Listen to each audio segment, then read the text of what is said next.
everyone. Welcome to the Felicity Yarn Studio Podcast. My name is Zoe and I'm so happy to have you here today.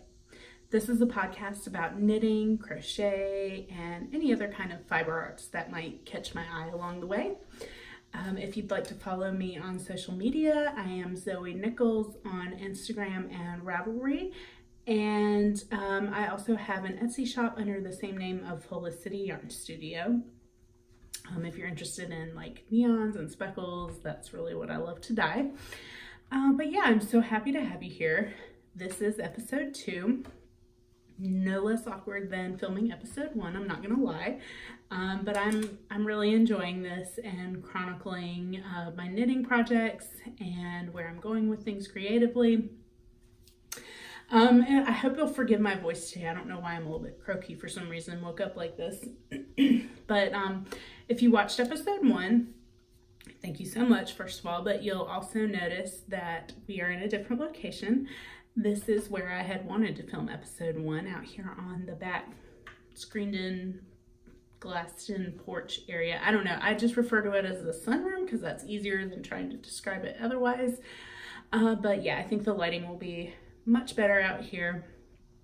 This is where the cats like to hang out all day long, so you may see and or hear some cats and some birds. Hopefully nobody tries to cut their grass while we're out here today. I've already seen one neighbor walk by, so whatever. Knitting takes precedent. So speaking of knitting, first I wanted to talk to you about my Soldotna. I finished this a month or 2 ago. It is one of my most, that's a cat. Ollie, what are you doing?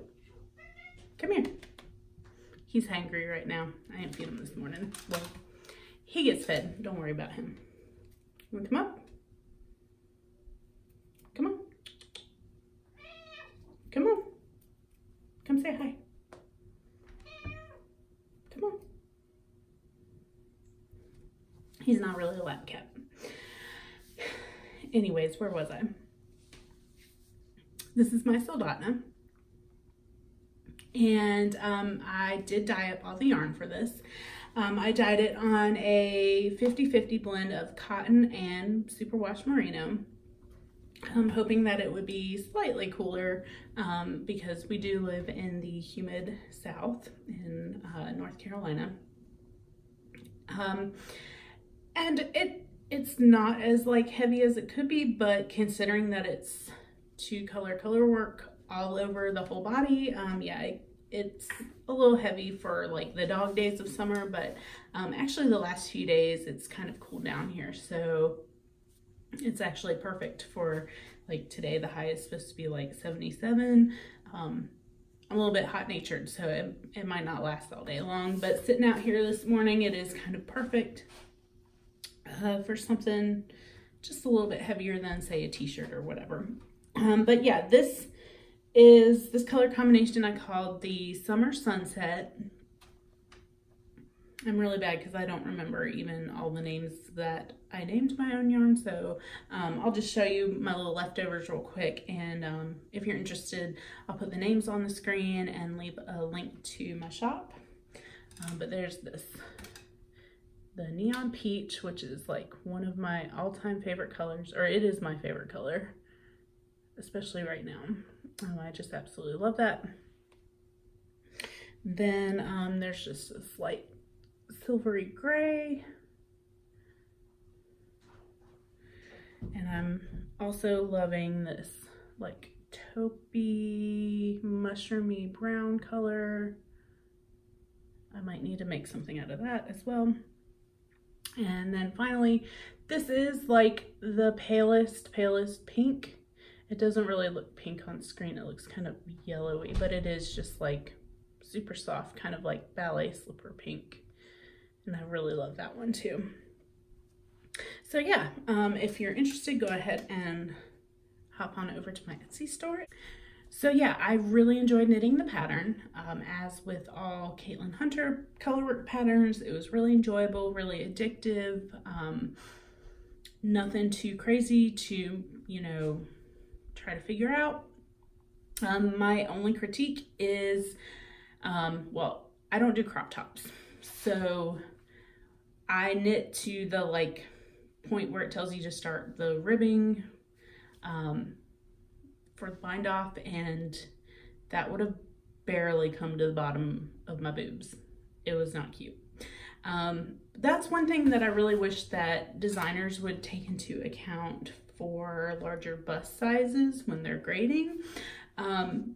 You gotta have more length to cover the boobage. So I want to say I knit, I'll go back and measure it and put it on the screen, but I knit about 10 inches of length, and it is still a little short for my liking. Like, I have it on with shorts today, but I don't know that I would wear that out in public necessarily. I did buy a linen dress to wear underneath, which I had been looking for anyway. And I really like the way that looks much better. I feel much more comfortable in that.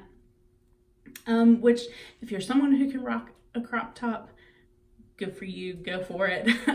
It's just not something that I feel comfortable in, and I'm not gonna force myself to not feel comfortable in something that I knit, but I really love this. I could see myself knitting a second one in kind of darker, moodier, wintry colors. So that may be on the horizon at some point in the future, not anytime soon, but it's definitely in the back of my mind. So yeah, that's my Soldotna. So as far as any other finished objects go, I don't really consider this a finished object because I finished it, you know, months ago. But based off of what I was talking to you about last time, I finished my Full of Minis hat. Yay! So let's take a look here. This is a pattern from Barbara of the Knitting I Love podcast, and it's designed for advent calendars when you get a bunch, or I guess you could use scraps. So yeah, I used the advent calendar that I dyed up for my shop last year, and I just found this little pom-pom in my stash. I thought it went pretty well with that. I have not woven in a single end yet, mainly because, while I love this hat, it's just too small for my head. I shall illustrate that for you now.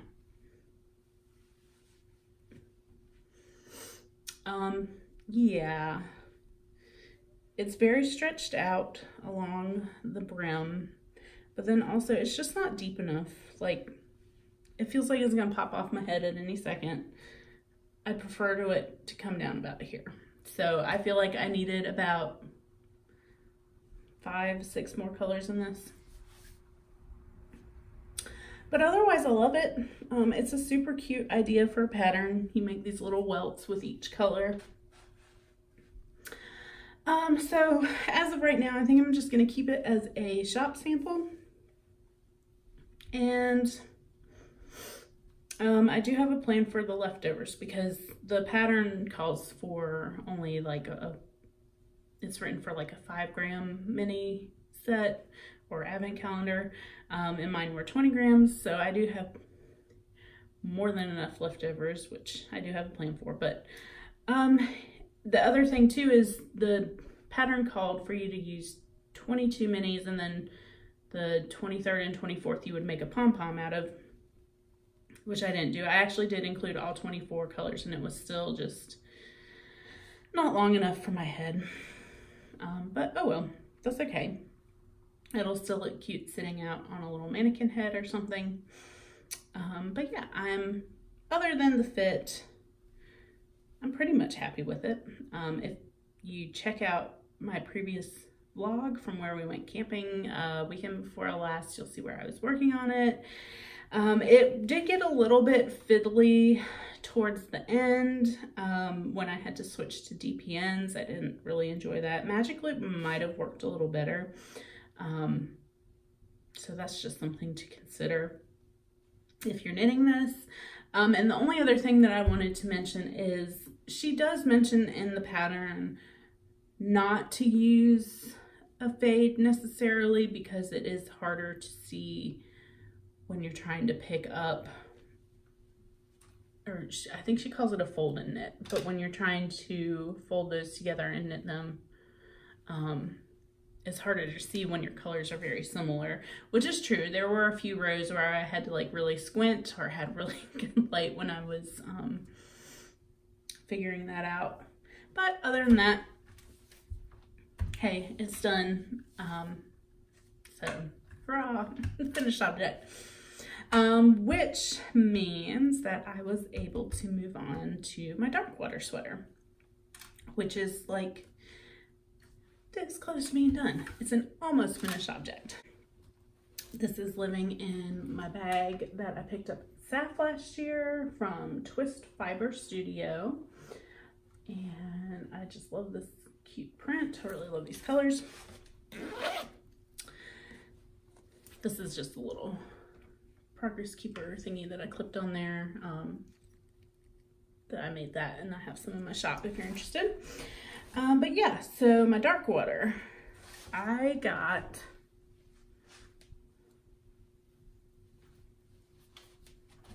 the first sleeve done. Huzzah! And I am so close to being done with my second sleeve. I had really wanted to finish it last night so that I could have a second finished object today, but that just didn't happen. It's fine, that just means I'll finish it today and have a finished object for you next week. I really wanted to block it as well because this color work could do with a bit of a block. But yeah, this is a pattern by Jennifer Steingass. I did knit it out of some of my own hand-dyed yarn as well. The blue is called Blue Jean Baby, and it's kind of a denim-y blue with speckles of navy and black, and the peach color is called Peachberry. It's one of my favorites. It is a peach base with speckles of blue and yellow, and it's just a really nice color. But just for comparison's sake, you can see I'm done with all of my decreases on the second sleeve. I have like an inch or two, and then the cuff, this looks, there we go. So yeah, I will finish this up today. There, that's better comparison. So yeah, I talked about this in a previous episode. In my previous episode, episode 1, if you want to go and hear a little bit more about that. The color work, when I first started it, I didn't really feel like I got into a rhythm, but second time around worked out much better. But I'm really happy with this. I'm going to go ahead and enter it into the county fair, which is a little bit nerve-wracking. But yeah, I'm pretty pleased with this, and I'm happy to have this in my wardrobe come the winter time as well. All right. So, moving right along. Since I finished the hat and we were again out of town weekend before last, I really didn't, or I didn't get any work done on my other 3 whips that I talked about in the previous episode, which were my Vanilla Spice socks, my mermaid socks for my niece, and my stalactite sweater. Oh, I did work on my Jigshawl Puzzle shawl. I don't know why that's going to be such a like brain buster for me. So let me pull that out and show y'all. I forgot to write any show notes down for this, but it's fine.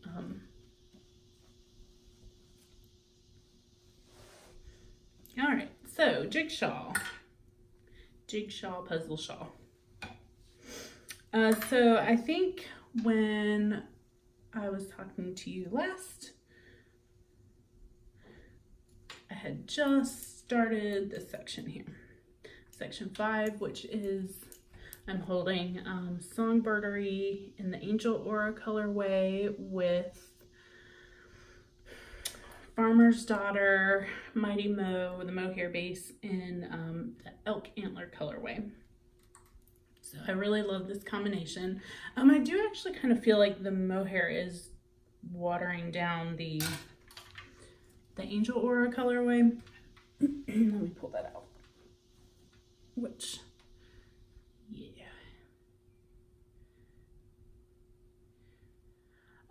So I'm not sure if I'm gonna keep that combo going. I probably will. We'll see how the rest of the colors start looking together.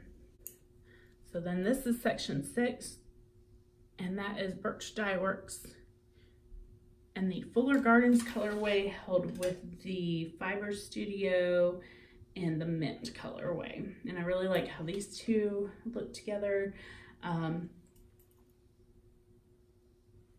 I mentioned in the last episode that Stephen West gives you suggestions of what color combination, or like use A and B together, use B and C. So actually I didn't really assign any particular color to, you know, this is A, B, C, or D, but it just so happen to work out that I did like the combination of the first color with, or whatever the suggested color combination was there. I happen to like mine together, so that is why I went with that, because otherwise I am just going to knit whatever I like best together, because it's Westknits and I feel like that's just kind of the way to go with that.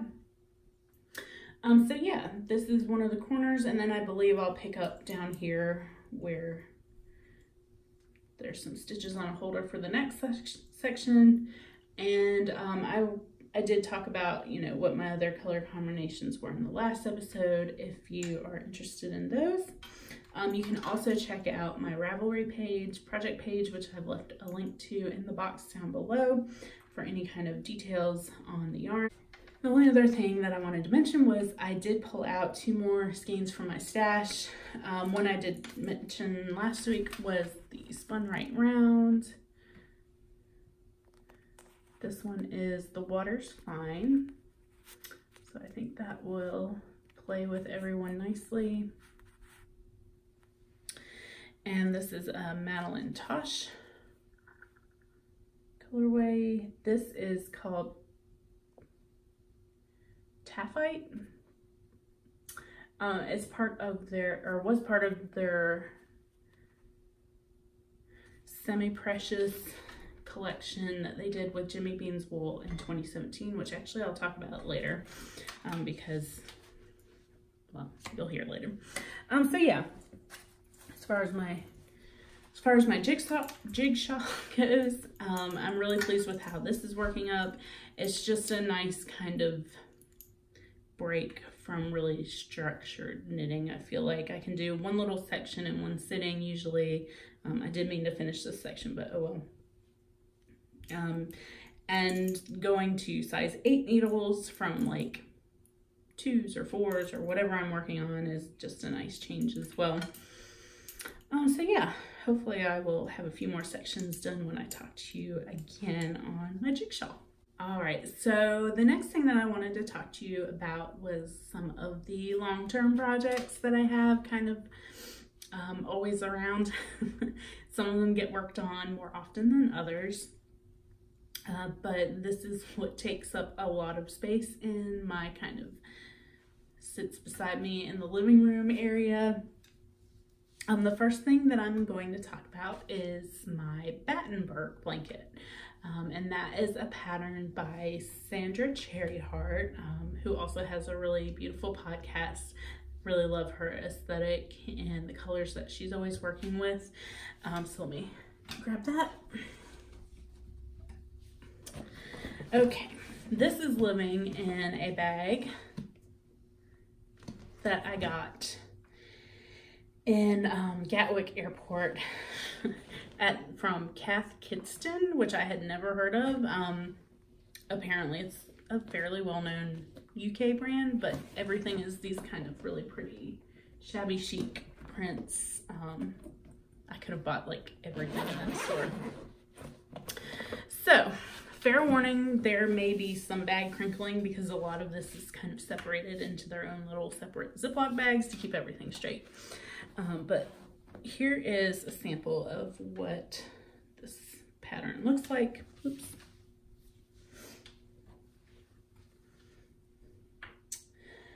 So the pattern is, again, called Battenberg Blanket, which is inspired by, there's a cake apparently called Battenberg cake, which is, there's like, somehow they do some cake voodoo magic, and it's 4 little squares like that, where there's like a white and then like a pink or something like that, and it's kind of a checkerboard pattern. I immediately fell in love with the one that Sandra made on the pattern page on Ravelry, and I was like, yes, I need that for my king size bed, because I'm a crazy person. I don't remember the exact dimensions of a king size bed quilt or blanket. I'll pop it on the screen, but I did the math after doing some of these squares. I need somewhere around 3,000 squares. So half will be just the plain white ones, and then the other half are the colors. And last time I counted, I think I was somewhere around the 400 mark. I have made maybe about 50 more since then. I haven't counted recently. So I'm getting there. I started, I want to say, in March. Again, this is all on my project page on Ravelry. So it's a long-term project. I fully accept that. I had lofty goals of maybe getting it done in a year. I doubt that's going to happen. 2 years might be more realistic. But again, I've just been focusing mainly on getting the little color squares done. So if you watched the vlog, you may have noticed this bag sitting in my cubby hole in the truck. And I actually did a swap with a very nice lady on Ravelry who had contacted me, who's also making the blanket, and she just wanted a little more variety, and I was perfectly okay with swapping with her, so she sent me this cute little bag filled with minis. I've since added a bunch more, but yeah, I mean, I basically just carry this around with tons and tons of minis or scraps or leftovers of sock yarn. And I'm trying to keep it all super washed so that, heaven forbid, I ever have to wash this thing, which with 3 cats is possible. I could potentially throw it in the washing machine. Let's be real though, I might be washing it in the tub. Hooray. So let's see. And based off of my calculations, it's gonna take at least 13 plain white undyed skeins of yarn also. In addition to all the ones that are the colorful ones.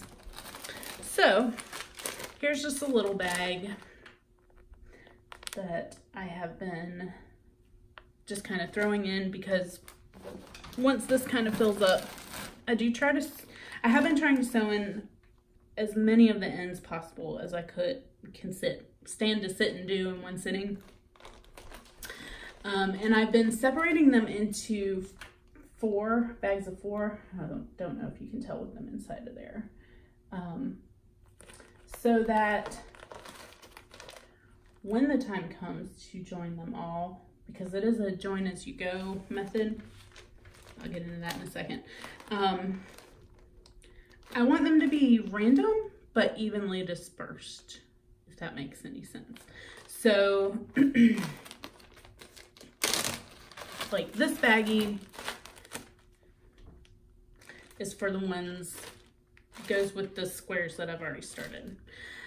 So then this one obviously has a little more, and the other 2 look like that as well. And I want to say, again, there's about 100 in these other 3 that I haven't started joining with the white squares yet. Of course, this is a bag that I haven't sewn any ends in on yet. But yeah, I'm just trying to get as much variety made and to get a clear idea of the color palette, which there's a few that are a little bit brighter than what I had in mind, but I think it's going to be okay to have some pops of really bright colors in there. So okay, again, I've been making them 4 at a time and throwing them in this bag. So eventually what I'll do is go through and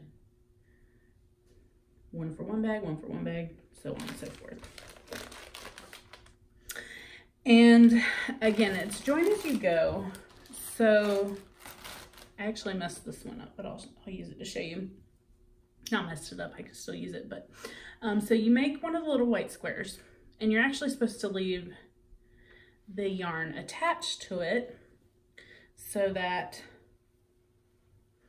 if the yarn is attached, you can then crochet around and join it to the colors or whatever ones you have joined around.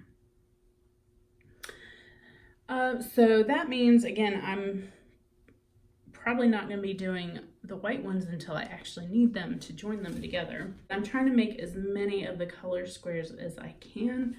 And then I'll have the sections of 4, but then I'm thinking, like, this is well, it's 60 squares, but I wanted to do 64 by 64. I didn't do the white ones on this end here because I wouldn't have anything to attach them to. So they're gonna kind of fit together maybe like Legos or something, if that makes sense. So yeah, I will get to this when I get to it. It's actually really a nice thing to pick up when I don't want to think about anything. I can just whip out 4 squares while I'm sitting there watching an episode or something, probably even more than that. It does only take me about 10 minutes to make each square. So I'm getting there. I actually really enjoy it. When I started it, I like fell hard down that rabbit hole. It was all I did for weeks. And I'm actually kind of itching to pick it back up again. And I did go ahead and purchase a more ergonomic crochet hook, which actually should be in the mail today. I was kind of hoping it would be here before I recorded, because that's, anyway. But I am using a size 2.25 millimeter hook, which is US size 1 or a size B hook, I believe, which apparently are very hard to find in any kind of ergonomic casing or whatever. So I did order one. I ordered a CHRYSOCOLLA hook. I really enjoy the CHRYSOCOLLA needles that I've used in the past, so I'm really curious to see if the hook is just as comfortable as their needles are in my hands. That should be here sometime today, hopefully. Yeah, so that is my Battenberg blanket. Oh, I don't think I showed you. So I had that little bag, fabric bag of scraps, and then all of this. Some of this is kind of my on the fence pile because they're a little bit brighter, but like this is little bits that I know I can get 1 or 2 squares out of, but maybe not 4. So maybe there's some mismatching I can do there to make them work.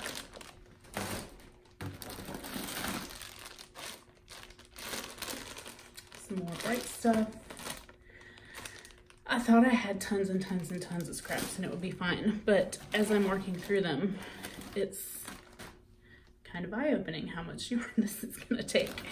And then, okay, yeah, here's all of my leftovers from my Full of Minis hat, which will play perfectly into those.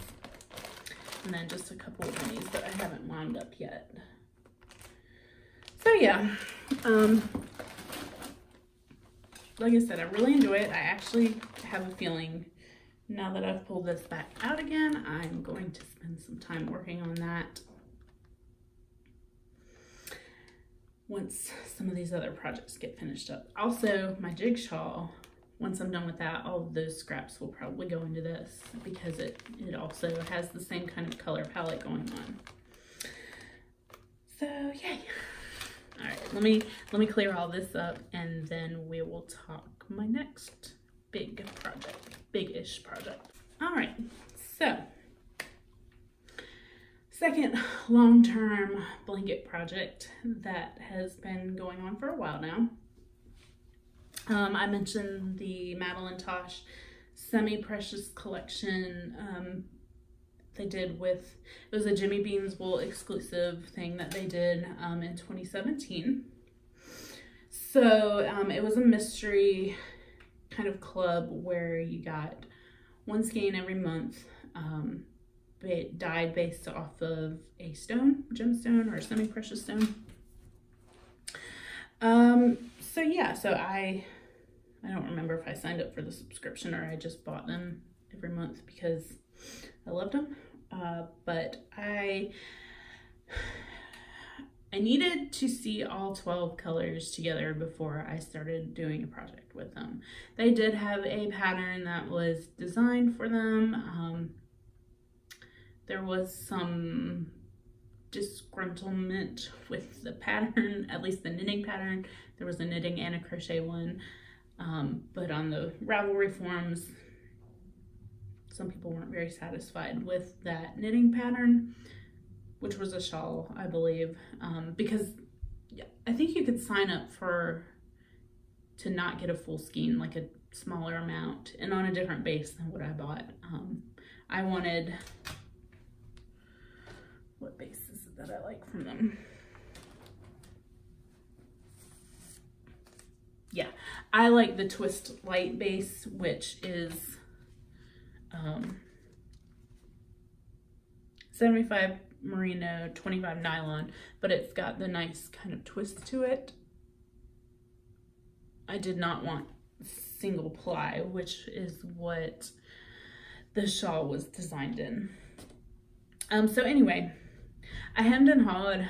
I thought about doing like a hue shift Afghan, which I have knit before. I knit one for my mom a few years ago, which would have been nice. I don't know, I just wasn't feeling it. I started it, I did a few squares and it didn't do it for me.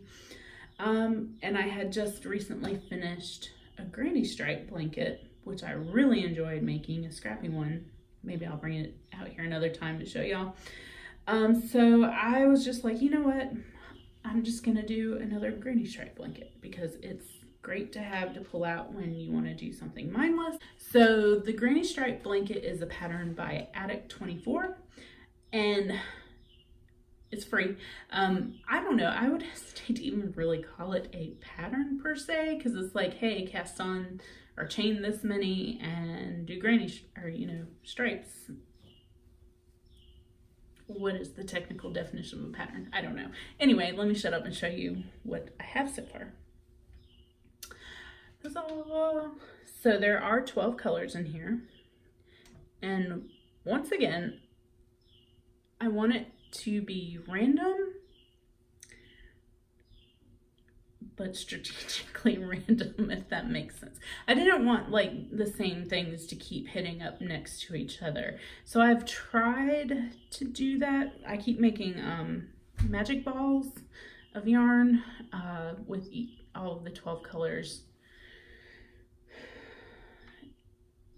I don't know, I think it looks pretty good. I really like, actually it looks really nice on screen. So yeah.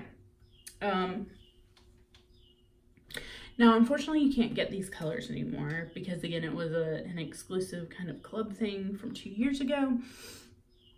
I don't know if they did it this year or not. I know they did it in 2018 where they had some more exclusive colors from Madelinetosh every year. But what I'm doing with this is, this one's almost done.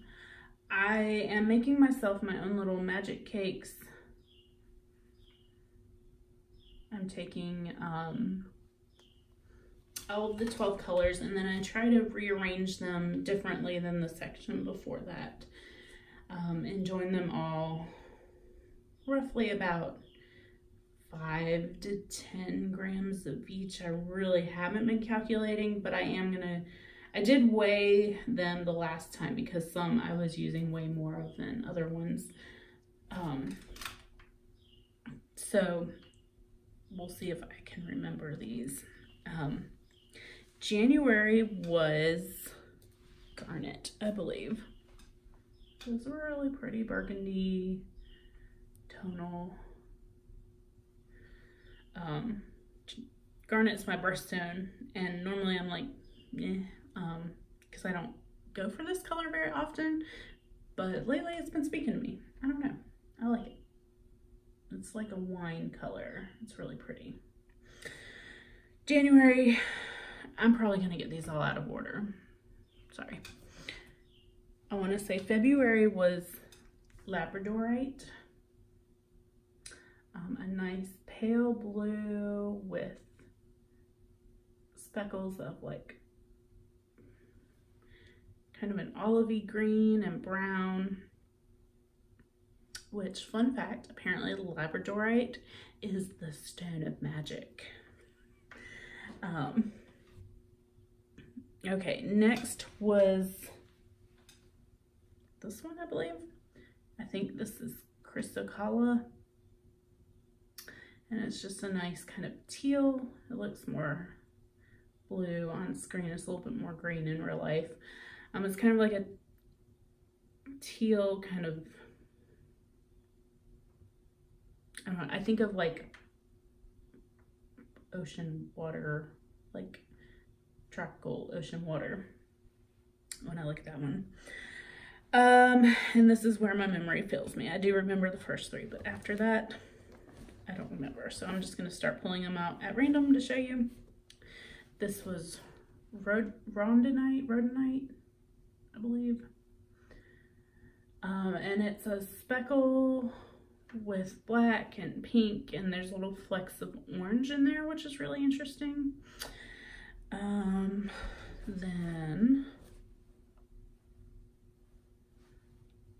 oh my god, I'm blanking on the name of this one. I can picture this CARNELIAN, I believe is what it's called. I was like, I can picture the stone that it's based off of in my mind, but I cannot think of it for the life. I think it is CARNELIAN, but it's variegated with orange and kind of a purpley red, some undyed bits. Then I believe this is JASPER, which this has my name all over it, like a corally red-ish pink with speckles of brown and orange and other colors in there. Love this one. I would have bought more of this if I had the opportunity. This one is SODALITE. Just kind of a pretty blue with browns. It's kind of more of a variegated versus a speckle, I would say. And BLOODSTONE, which this one did not go over well on the Ravelry forums because it looks very Christmas-y. It's just straight up red and green and black on white. I don't hate it, but I don't love it either. But in the blanket, I think it works. So then I believe this one is CHRYSOPRASE. Actually, I do have the labels down here. I'll pull them out in a second. Or I'll put them on the screen at least. This one was close to this one. They also got released, like maybe there was something in between them 1 month. And this one I also really love. Yeah, I think it was CHRYSOPRASE. And I'm not sure if I'm saying these stone names right. I'm just guessing. I guess this one has to be TITANITE, which doesn't sound right. I don't know, maybe it is. And again, this one kind of got some flack on the forums because the stone is more green in real life. There is some yellow one. There are some yellow ones out there. And this does have a green tinge to it in the right light.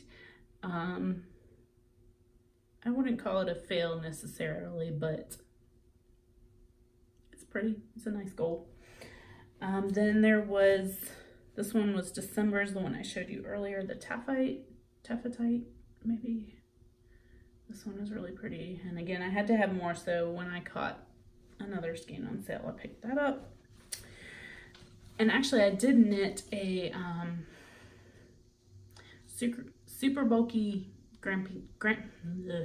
I knit a super bulky grandpa cardigan by Joji Locatelli at a bulky yarn in that colorway, and that's one of my favorite like round the house cardigans. And then lastly, we have Amethyst, which is one of my favorite stones. Apparently they are mined, or used to be mined in North Carolina, which again, on my vlog from our trip to the mountains, we went to North Carolina Nature Museum that they had at the Grandfather Mountain Park, and there was a gigantic amethyst there. I'll try to pop a picture up on the screen, and I was like, oh, I need you. So yeah, so this is my semi-precious blanket, and I just pull it out from time to time when I just want to do some mindless crochet. Most of the time the magic balls are already made up for me, or if I really want something mindless, I'll just make the magic balls. So, and I like to use the Russian join personally. I've tried the magic knot method. I don't know, it doesn't seem the most secure to me. I know some people swear by it, but I like the Russian join personally. It can be a little bit bulky on like a garment where you're just knitting, but for something like crochet, you hardly even notice the change there. Let me see if where one is on here. Okay, so yeah, so right here. Where it goes from the gold to the bloodstone. I mean, you really can't even tell that there's two threads like being woven together. And if you're not familiar with the Russian join, I'll try to find a tutorial to post a link to.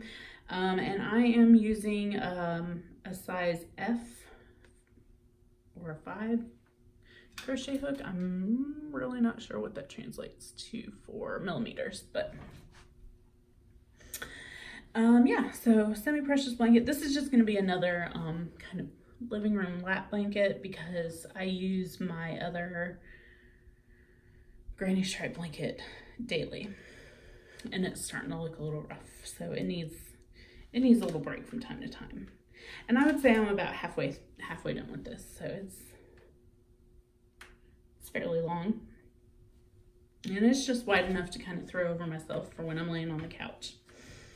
I don't remember how many I chained to start. I want to say around 300, because I think that's what I did for my other granny stripe blanket.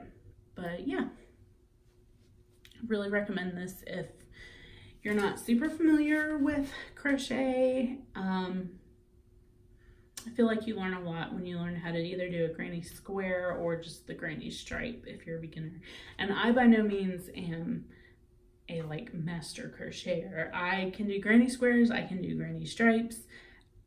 Anything more than that is kind of like, yeah, I can read it, the pattern, but it really takes a minute for me to figure out what's going on. If I see someone do it or like a video tutorial, I'm like, oh, gotcha. But just reading a crochet pattern is really like, anyway, I would like to do some crochet patterns, like try to get past that. I really like that clover top from Pom Pom magazine. I'd love to crochet that in some linen. I'm trying to think. I have done an amigurumi character. I made a Groot for my brother one year for Christmas. And getting through that was like, oh, maybe I can somewhat read a crochet pattern. We'll see. Maybe that's going to be some 2020 goals, is to knit from an actual crochet pattern. So yeah, let me get this one tucked away. And I have one more little thing to pull out and show you, which, actually two, sorry. Alrighty. So again, we're talking long-term projects right now. This would be super long-term. I don't even remember what year I made all my Hexipuffs. It had to have been 4 years ago, I believe. So that would be 2015, maybe even 2014. I don't remember. But anyway, I was texting with Naomi yesterday. She is the yarn curator. She's my sister. She also has a podcast. If you're interested, to go check that out. But we were chatting. She had rearranged her office at work. And I've been thinking a lot about these bags of Hexipuffs that I have just sitting, not doing anything. I made a wall hanging a few years ago. Like I said, I kind of hit on that in my last episode as well. But I just have bags of leftovers. Because I had planned on making a blanket and that never happened. So I was like, well, maybe I'll stitch some together so you can have a wall hanging for your office as well. So I dove into an old bin and I pulled out, I have 4 of these gallon-sized bags just full of Hexipuffs. These are kind of what I started, obviously you can't tell, but I started arranging these into a wall hanging for her. I might do something a little bit different. I'm not gonna line them with the white. That was one that I had thought about using on mine. I'm gonna take that white off, and I'm not gonna line them this time, which means I'm gonna have to figure out how I'm gonna join them. Last time I believe I just crocheted them all together. No, maybe I did stitch them. Yeah, I think I did use a tapestry needle. I lined them all with a single crochet and then I stitched them all together in that white part. So yeah, so I might also do more of a freeform shape rather than like the rectangle that I made for my wall hanging. So this is the majority of what I think I'm going to use, but then I have a whole bunch of like blues. And, oh, I only have 3 more bags. I have 4 total. And greens. The greens probably aren't going to go. I'm trying to stick more like jewel tones, rich colors for this, and a few more like reds and pinks. So yeah, I think I'm going to try to move. Okay, I might put up a picture of what I started yesterday laying these out. Go from kind of the like dark red, they kind of fade into green like those, and maybe go from the greens into some of the navy blue ones that I have, because I knit these all with Knit Picks Chroma fingering weight, and I used probably about 6 to 8 different colorways that they had years ago. I'm not sure what they have currently available, but if you get 2 to 3 colorways that are kind of similar, the way that they fade in and out of each other, you can arrange them to get a really cool effect. So that is my plan with the Hexipuffs. I told her maybe for Christmas. She knows this is how it happened. Her birthday's in March, so maybe March. We'll see. I don't know. I work on whatever strikes me at the moment, so it'll get done when it gets done. hopefully she's still in that office space by the time I get it done. So anyway, that's my short little spiel on Hexipuffs. And again, I'm still gonna do a little video of hanging the one that I have done and kind of explain how I did that, or I'm going to do that. And yeah. So last thing is this poor blanket is languishing, and I have currently zero desire to work on it at all, and that is a Cozy Memories blanket. Now, I love this. I love all the yarns in it. They, again, as the name suggests, have lots of memories attached to some of this yarn. Some of it is just kind of little bits and bobs that I threw in there, or that I got in swaps or whatnot, but again, this was kind of supposed to be a little couch blanket, and I don't know, the granny stripe kind of stole my attention a few years ago, and then I started the Semiprecious one and then the Battenbergs, so all my scraps pretty much are spoken for, and this may get done one day, it may not. I don't know, I don't have anything against this. Like I said, I did the Hue Shift Afghan, which is basically the same thing with the metered squares. So it's just gonna sit in my bin of forgotten items, for lack of a better term, until one day I decide that it is time. Apologies, there is a siren going by outside. I don't know if y'all can hear that or not. So yeah, Cozy Memories, we'll see. I don't know how realistic this is. I would like to knit entirely from stash one year. Not buy any yarn. I say that now. But temptation is always around the corner, isn't it? And that's the only way that I really see Cozy Memories getting done, is if I just run out of things to knit and I'm like, well, nothing left here. So we'll see. I don't know, maybe the mood might strike me and I might pull it out a month from now. Who knows?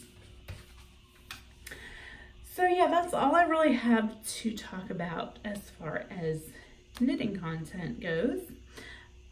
Again, no real acquisitions this week. I'm just waiting for my little crochet hook to come in the mail, which I thought it would have been delivered by now today. Oh well. I'll try to maybe do a little bit of a review for you next week, get some squares crocheted up with that. The only other kind of little acquisition that I wanted to mention was, it's not knitting related at all, is this little jug that I picked up on Etsy. And the reason that I purchased this, I have my tea over here today. It matches my mug, which this is a very special set that I have. They were my grandmother's mugs, and I have a lot of memories attached to these. So I have a thing for mugs, and I tend to fall down the Etsy rabbit hole hard when I search for vintage mugs. And I from time to time look at these because I'm always like, oh, maybe I'll pick up a few more, maybe, you know, whatever. So when I realized that there were other things in this pattern, which the only thing I know them by is, it's a Japanese term or company. I'm not even sure if it's a company, but OTAGIRI. I just searched OTAGIRI vintage floral mugs, and these and lots of others tend to pop up. So when I saw this jug, I was like, yep, that's gonna happen, because I plan on, when our kitchen is done, I plan on displaying these along with some other kind of white or off-white pieces of pottery or porcelain. So yeah, I had to have the jug, and I've since then found vases and ashtrays, which I don't really need an ashtray, but I have a feeling this might become a collecting problem. I started collecting a few years ago some mugs off of Etsy by Taylor and Eaton from the 70s, because I found the Le Chat one, which is cat in French, and the cat has a yarn ball. So I still have, there's a few of those out there that I want to get, different animals. And then we have a pottery festival here in November, and I already know there's a few potters that I plan on buying some mugs from. So yeah, there's no shortage of coffee or tea mugs in our house. But that is basically it. Let me just double check my notes here. Oh, one more thing, but I need to go grab it real quick. I am back. So,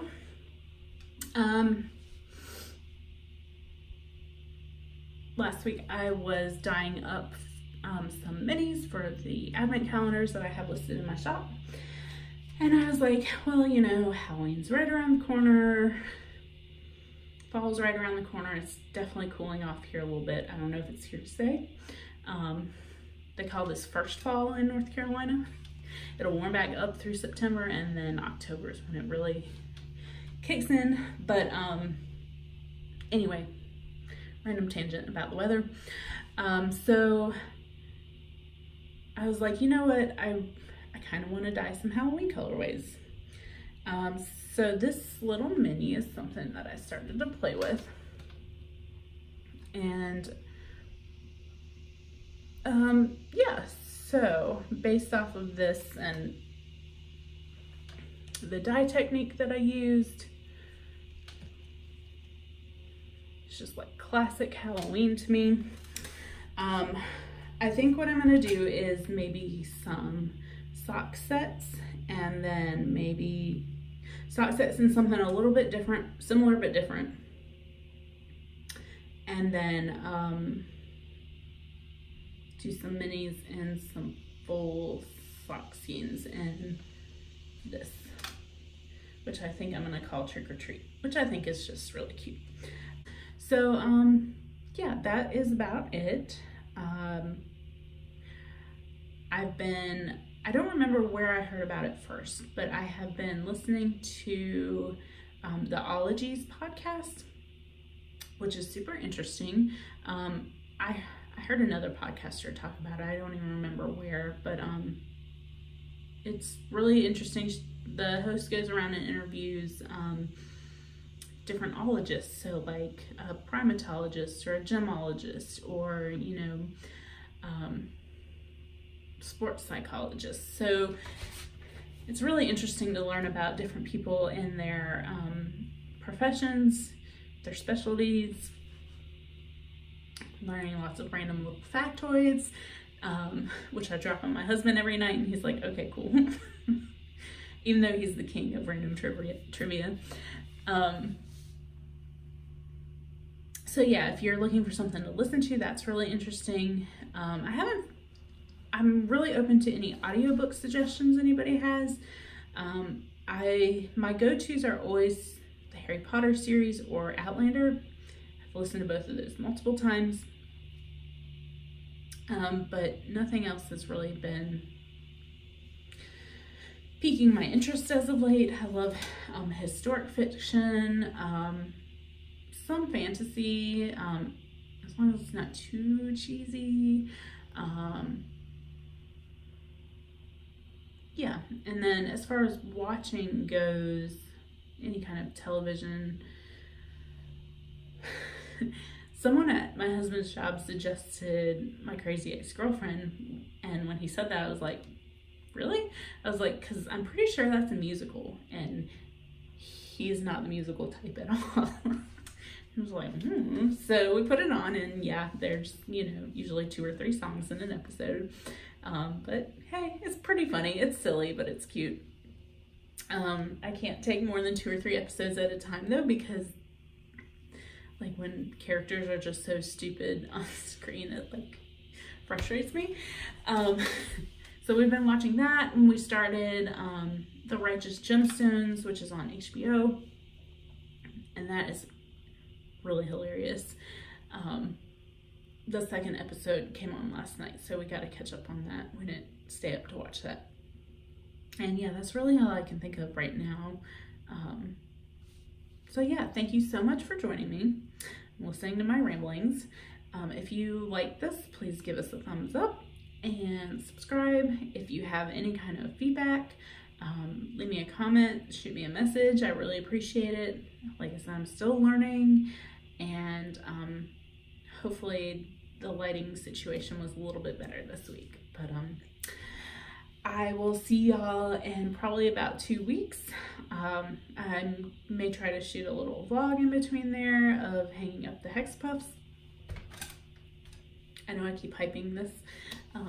But yeah, thank you so much for stopping by, and I will see you again soon. Bye!